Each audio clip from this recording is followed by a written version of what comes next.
IK Multimedia iRig Stream — небольшой аудиоинтерфейс для работы с прямыми трансляциями. Это и живые мероприятия, и диджей-сеты, и прочие интересные, наверное, все-таки по большей части музыкальные вещи. Но во всем по порядку. Друзья, приветствую вас на канале «Давай запишем». Здесь мы с вами говорим про аудио.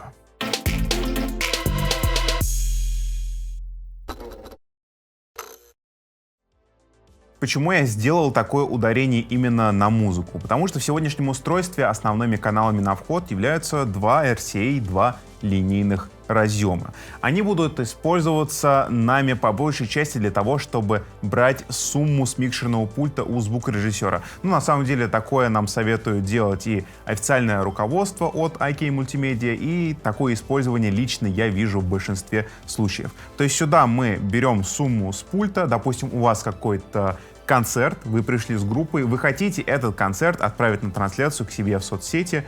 Пожалуйста, просто ставите телефон рядом с пультовой, располагаете это устройство, обязательно предварительно у звукорежиссера спрашиваете разрешение, можно ли вам подобным заниматься, и просите дать вам стереосумму.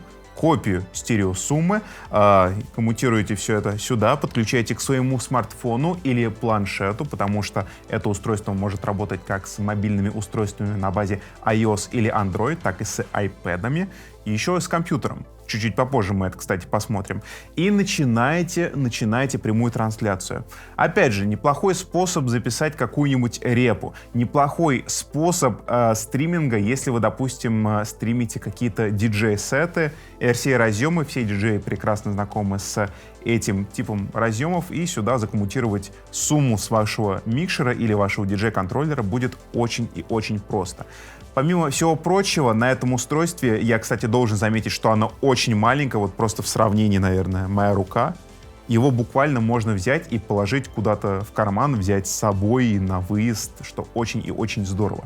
Помимо стереоразъема RCA, здесь имеется дополнительный вход, но он как совмещенный. Это и вход, и выход. Это разъем на 4 штырька, на 4 контакта для подключения гарнитуры. То есть мы его можем использовать для подключения наушников, чтобы что-то слышать в режиме реального времени. И это тоже достаточно важное достоинство, потому что здесь у нас имеется мониторинг в реальном времени. Мы можем слышать все, что у нас приходит, допустим, с диджейского оборудования на RCA-разъемы. Также этот вход будет использоваться, если мы хотим подключить какую-нибудь гарнитуру, микрофон от гарнитуры, чтобы поговорить, допустим, пустить это в стрим или записать. Опять же, чуть-чуть попозже мы проведем небольшие тесты и послушаем, как именно гарнитура, несколько вариаций микрофонов, будет звучать в подключенном виде к этому разъему. Переместимся к разъему для подключения к устройствам по USB, и это снова мини-DIN. Снова тот самый мини-DIN от IK, о котором мы уже с вами говорили, но при этом теперь я провел небольшое исследование, и я узнал, что у них имеются более длинные варианты этих проводов. То есть, если вам недостаточно длины провода, который идет в комплекте, вы можете докупить более длинный вариант с мини-DIN на ваш разъем, который вас интересует. Напомню, что это либо USB-A, USB Type-C или Lightning для подключения к iOS-устройствам. Но, опять же, что-то вот эта ситуация, когда вам нужно покупать проприетарный обязательно провод, а не пользоваться проводом, который у вас уже есть в загашнике. Как-то эта ситуация попахивает компанией, которые любят нам продавать яблочные надкусные устройства. Вы не находите? Посмотрим, кстати, на лицевую панель. Здесь все, что касается индикации. Причем все максимально минималистично. Вы понимаете, о чем я. Всего 3 индикатора, но при этом по ним мы с вами можем отстроить усиление. То есть избежать перегрузки и добиться уровня, который будет необходим для комфортной работы, например, со стримами или записью. Да, несмотря на то, что в названии устройства фигурирует слово «стрим», его можно использовать и для записи контента. Чуть-чуть попозже я эту самую запись и буду производить. Есть регулировка главного усиления, естественно, дополнительное усиление есть для подключения подключения гарнитуры, вернее, для микрофона, который у вас встроен в гарнитур, и дополнительная ручка есть для работы с тем, что у вас пойдет на наушники. Переместимся на еще один бок, и здесь у нас имеется очень интересная особенность. Это разъем для внешнего блока питания, который докупается отдельно. Да, устройство из коробки работает без каких-либо дополнительных блоков питания, даже без батареек внутри корпуса, то есть мы подключаемся по USB к компьютеру или к вашему мобильному устройству, и ARRI Xtreme берет все необходимое для своей работы напряжение именно по USB-проводу. Зачем же здесь нужен разъем питания? Резонный вопрос. И я вам отвечу. Это очень интересная особенность, если вы проводите достаточно долгие стримы, если вы подключились к вашему, допустим, смартфону, и вы хотите при этом, чтобы ваш смартфон не садился с огромной скоростью и ваш стрим оставался на плаву достаточно продолжительное время, докупаем блок питания, подключаем сюда, и таким образом уже не смартфон заряжает и держит в работе ARRI Xtreme, а сам ARRI Xtreme заряжает ваш смартфон по USB-проводу. Достаточно интересная особенность, которая может быть полезна. Еще две функции, которые мы найдем с того же самого бока, это loopback, а также суммирование в моно. Давайте сначала о последнем. Если мы уже говорим с вами о работе с социальными сетями, если мы говорим о стриминге, то это достаточно удобная возможность сразу же сделать суммирование в моно, потому что ваш стрим очень часто будут смотреть с телефонов, стереообраз там явно будет не к черту, он будет теряться. И, в принципе, для каких-то трансляционных решений суммирование в моно и конечная моносовместимость — это очень и очень хороший пункт. Loopback. Loopback — это закольцовка. То есть все то, что мы с вами получаем на каналах по выходу, мы можем закинуть на канал по входу. Я знаю, звучит немножечко странно, но при этом это незаменимая функция, когда дело касается стриминга. Допустим, если вы что-то делаете на компьютере и хотите эти самые звуки с компьютера закинуть к вам на трансляцию. При этом у вас есть не две дорожки, как OBS, допустим, а вы с кем-то общаетесь по Дискорду, и вы хотите делиться по Дискорду вашим видео и делиться, опять же, своим звуком. Вот, пожалуйста, loopback здесь будет очень и очень полезен. Он здесь один, уже достаточно много аудиоинтерфейсов, более навороченных, так это назовем, имеют сразу несколько лупбеков в своем арсенале. Я, например, со своей RME дома использую лупбеки активно, чуть ли не 3 или 4 одновременно у меня задействованы во время трансляции. И, кстати, это очень и очень интересная тема, предложить которую я вам хочу, напишите в комментариях. Если вам интересен ролик, в котором я расскажу, как именно у меня организован стрим, как именно у меня организованы посылы, возвраты звука, обработка отдельно голоса, отдельно обработка звука, который играет на компьютере, отдельно суммирование, лимитирование, и как все это в дальнейшем уходит и на стрим, и ко мне в мониторинг, чтобы я мог слышать этот звук у себя в наушниках, и чтобы он шел на стрим при этом с разными уровнями и с разными вариациями обработки, напишите в комментариях. И мы, возможно, возьмем и снимем этот ролик прямо у меня из дома. Кто знает, все может быть. Итак, вернемся к самому устройству. Стоит поговорить про характеристики. Это 24 бита на 48 кГц по преобразованию. Вполне себе стандартные цифры. Опять же, это стандарт для киноиндустрии. Это по-прежнему стандарт для выпуска компакт-дисков. Хотя, кто последний раз слушал компакт-диск, там, поднимите руку в комментариях недавно.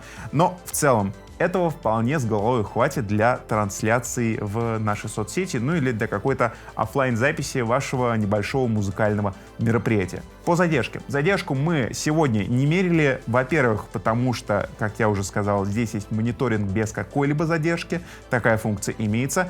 И, во-вторых, это немножко не то устройство, когда речь идет о записи гитары с обработкой, потому что здесь банально нет гитарного входа, и о записи вокала с той же самой обработкой в виде плагинов, потому что, давайте будем честны, это устройство все-таки не для записи такой полномасштабной, а именно для работы с линейными подключениями по входу.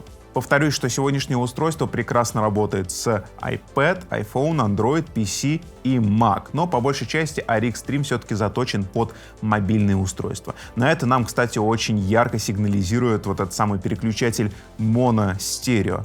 Я поясню. Очень много приложений просто не умеют работать со стереоканалами по входу. Это, наверное, создано для каких-то микрофонных подключений, когда вы подключили USB-микрофон, и он у вас в моно по центру, и с этим нет никаких проблем. Чтобы, опять же, проблем не возникало при работе со стереоисточниками, здесь имеется суммирование в моно, которое можно использовать в своей работе. Опять же нам в подарок дают бесплатное программное обеспечение. Это iRig IO Recorder, третья версия, LE, то есть обрезанная, дареному коню в зубы не смотрят, которую можно использовать, например, вместо штатного диктофона или того же самого GarageBand, если по каким-то причинам он вас не устраивает. Поговорим про ASIO-драйвер. Да, драйверы, снова iKey, снова iRig, снова та же самая лужа. Я поясню, в чем дело, я поясню, в чем мое негодование. Это драйвер, который вы можете достать только после того, как вы распаковали упаковочку, достали специальные регистрационные ключи, которые идут в комплекте, и зарегистрировали их на официальном сайте под своим собственным логином. То есть эта штука не дает скачать вам драйвер, если вы не являетесь первым владельцем этого устройства. Опять же, если вы являетесь, точнее в будущем собираетесь являться владельцем такого устройства, особенно если вы его собираетесь приобретать где-то с рук в БУ состоянии, пожалуйста, убедитесь в том, что от продавца вы получите рабочий дистрибутив и что от продавца вы получите логин и пароль, а лучше даже и почту, на которую было зарегистрировано устройство, потому что без этих самых данных скачать актуальные прошивки и драйверы у вас просто не выйдет. Ну и, естественно, у вас не выйдет воспользоваться бесплатным программным обеспечением, которое идет в комплекте вместе с этим устройством. Помимо iRig Stream есть и iRig Stream Solo. Тоже, по большому счету, такой аудиоинтерфейс для работы с прямыми трансляциями и не только, но, опять же, вот эта коробочка, она будет выигрывать. За счет чего? За счет того, что здесь у нас имеется USB-подключение, тогда как в Solo-версии у нас TRS разъем. Да, возможно, где-то удобнее и, опять же, на мобилках, но тут мы можем подключиться к PC или к Mac без каких-либо проблем, тогда как TRS разъем подключить к PC или к Mac, на самом деле будет достаточно трудновато. И вот мы с вами перешли к тестам. Я закоммутировал гарнитуру. Здесь есть микрофон, на который я записываю свой голос. И вы сейчас можете слышать и даже, наверное, видеть, потому что я при этом пишу экраночку. Видно, как замигала индикация. Видно, что когда мой уровень по голосу в допустимых значениях загорается зеленая лампочка, когда я замолкаю, загорается синяя с подписью low, то есть слишком тихо. И если бы я уходил в перегрузку, будет загораться красная лампочка. Но, естественно, поскольку я профессионал, я это очень и очень тщательно отслеживаю. И если что, у меня есть ручка, с помощью которой я смогу делать те или иные подгоны. У нас есть еще петличный микрофон, который мы подключим чуть-чуть попозже, но перед этим я предлагаю вам разобраться с коммутациями, а вернее с роутингом, и для этого как раз-таки отчасти я и пишу экранку. Давайте посмотрим на роутинг в рабочей станции. Вот так у нас выглядит все. 2 канала на вход, 2 канала на выход. И также как у нас роутинг развивается в компьютере. Опять же, у нас есть стерео на выход и имеется стерео на вход, то есть все максимально просто. И даже если мы с вами говорим про стриминг, даже если мы говорим о коммутации куда-то в OBS или XSplit, это будет просто один стереоканал, который вы кидаете отсюда. Ну и, естественно, стереоканал на воспроизведение, если вы что-то хотите послушать, но это, наверное, более применимо к студийной практике. Я отключу сейчас гарнитуру, я перестану себя слышать, к сожалению, в наушниках, потому что я закоммутирую нашу петличку от боя с вездесущим клубочком, который, как мне видится, помогает звуку становиться еще лучше. Если верить индикации, меня должно быть слышно. Я проверю уровни на компьютере. Тогда меня слышно. Я могу даже сделать чуть-чуть побольше. И именно так звучит на самом деле крайне-крайне бюджетная петличка от боя, которую можно проэквализировать, и она будет звучать получше, но при этом это рабочий способ. Если вам, допустим, нужно с кем-то поговорить по видеоконференции, подключайте такую петличку, вешайте на себя и наслаждайтесь ее звучанием. Сейчас, пока мы с вами говорим, и как раз-таки за счет того, что вы уже увидели один из проводов комплектных, которые мы используем, я хочу вам показать и другие провода, которые идут в комплекте. Так, первый провод, который мы используем, это USB Type-A на Mini DIN, который и подключен к сегодняшнему устройству. Еще два провода.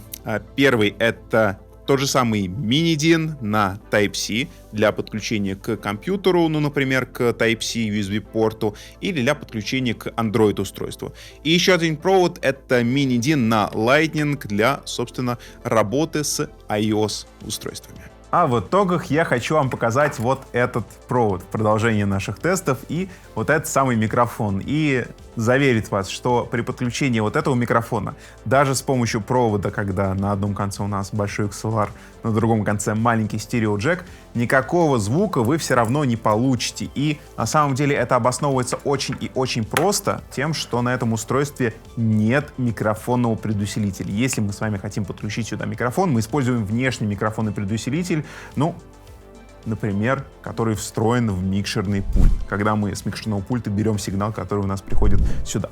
Опять же, почему я это все говорю? Устройство будет полезно именно для каких-то определенных задач. Например, вы обычный офисный клерк на удаленке, который весь свой рабочий день проводит в рабочих же созвонах.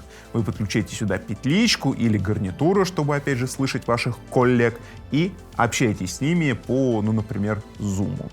Далее наступает вечер. Вы снимаете с себя свой белый воротничок, скидываете костюм, берете свою любимую майку в сеточку, натягиваете на себя, достаете свой диджейский контроллер, подключаете его сюда, включаете веб-камеру, заводите стрим и начинаете свой диджейский сет, срубая кучу денег на донатах. Пожалуйста, если эта ситуация ваша, то устройство действительно вам подойдет. Ну и опять же, как я уже сказал, если вы занимаетесь музыкой, если вы видите необходимость снятия стереосуммы с пульта звукорежиссера, например, или с пульта где-то на репетиционной точке, чтобы отправить все это на трансляцию в тот же самый ТГ, например, кто знает, или в любую другую вашу социальную сеть, это устройство будет очень и очень полезно. Хотелось бы, наверное, сказать, что концептуально вот эта вещица очень и очень похожа на, какой-нибудь, например, Behringer UCA 222. Только не просто на Behringer UCA 222, а на UCA 222 под анаболиками, просто огромным количеством анаболиков, и это действительно здорово, потому что эти анаболики как раз-таки созданы для работы со стримами. Друзья, напишите в комментариях, что вы думаете по этому поводу. Напишите, хотели бы себе вот такую штучку, купили бы ее, и если бы купили, то где и как ее бы использовали в своей работе и повседневной музыкальной практике. Это был канал «Давай запишем». Я напоминаю, что здесь мы с вами говорим про аудио. Я зову вас подписаться на канал, если вы здесь недавно. Я зову вас поставить лайк, чтобы как-то отблагодарить нас за нашу работу. Ну и, естественно, написать какой-нибудь комментарий, опять же, который поможет нам быть на плаву. Друзья, я не прощаюсь, говорю лишь до свидания, до встречи в следующем ролике и напоминаю, что за мной лично вы можете следить в моих соцсетях, все ссылки прямо сейчас вы видите у себя на экране. Сегодня поменял порядок, изменил местами немножко.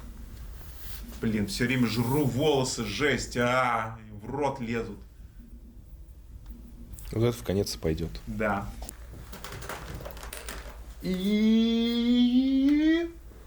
Ты запустился? Да.